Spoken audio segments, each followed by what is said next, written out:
Visa 88 லட்சம். இதை பத்தி பேசாத ஆட்களே கிடையாது. அமெரிக்க அதிபரோட அதிரடியான நடவடிக்கைகள்னு சொல்லலாம். ஏன்னா ஒர்க் விசால போறவங்க எல்லாருமே H1ல இருந்தா இந்தியாவில், அதாவது அமெரிக்காவுக்கு போற H1ல 70% பேர் இந்தியாவில இருந்து தான் போறாங்க.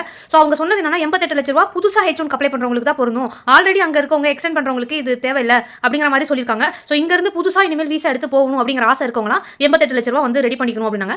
இதை தாண்டி எனக்கு என்ன விஷயம் தோணுதுன்னா, நம்ம வந்து நம்மளோட பிரைம் மினிஸ்டர் அவர்கள் சொன்ன மாதிரி தற்சார்பு, அதாவது எல்லாமே வந்து இந்தியா பொருட்களுக்கு மதிப்பளிங்க, இந்தியா பொருட்களை வாங்குங்க, இந்தியாவில் ஒரு ஸ்டார்ட் அப் உருவாக்குங்க. ஏன்னா அவ்வளோ லோன்லாம் கூட தராங்க.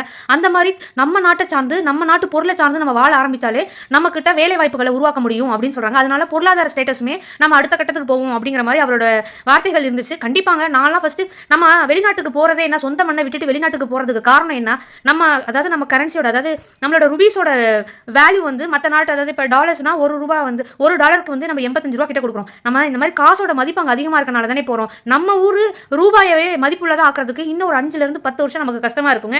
H1ல போக முடியாது. எதுக்கு வேலைக்காக போகிறது? அந்த 5 வருஷம் 10 வருஷத்துல நம்ம நிறைய வேலை வாய்ப்புகளை, நிறைய கம்பெனிகளை இங்கே உருவாக்கிட்டு, அதாவது தற்சார்பு பொருளாதாரத்தை நம்ம உருவாக்கிட்டோம்னாலே நம்ம பயங்கரமா எல்லாருமே வந்து, ஏன்னா அது அவங்களோட நாடுனால அவங்க என்ன ரூல்ஸ் வேணாலும் போடுவாங்க. அதை போய் நீங்க அப்படி போடாதீங்க இப்படி போடுங்க நம்ம நாட்டில இருந்து நம்ம அவங்களை வந்து எதுவும் சொல்ல முடியாது. அதனால நம்ம நாட்டை நம்ம எப்படி வந்து அடுத்த கட்டத்துக்கு கொண்டுட்டு போகணும், நம்ம இங்க எப்படி ஒரு பொருளாதாரம், அதாவது H1க்கு 88 லட்ச ரூபா போட்டதுல ஒரு நல்ல விஷயம் என்னன்னா, டேலண்டான ரிசோர்ஸ் எல்லாம் நம்ம நாட்டை விட்டு வெளில போக மாட்டாங்க. நம்ம நாட்டிலேயே கம்பெனி ஸ்டார்ட் பண்ணுவாங்க.